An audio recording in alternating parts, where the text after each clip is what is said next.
حر بن یزید ایک شخص تھا. حر بن یزید ایک مختصر سا لشکر لے کے اس نے امام حسین کو ایک جگہ پہ روکا، پھر دوسری جگہ پہ روکا، پھر آ کر تیسری جگہ پہ روکا. تو امام حسین نے فرمایا جگہ کون سی ہے؟ کہا حضور کرب و بلا. فرمایا بس یہی خیمے لگا یہی.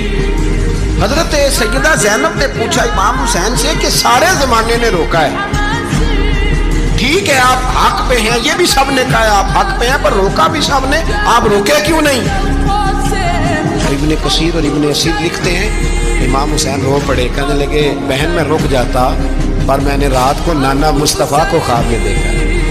تو حضور نے فرمایا حسین اگر آج یہ رواج پڑ گیا نا یزید جیسے لوگوں کا تو قیامت تک پڑا رہے گا. پھر لوگ کہیں گے کوئی نکلا نہیں تھا تو ہمیں بھی نکلنا. پھر لوگ ظالموں کے سامنے گردنیں جھکانے کے عادی ہو جائیں. میں کہتا رہتا ہوں، کہہ رہا ہوں، کربلا کی جنگ کفر اسلام کی جنگ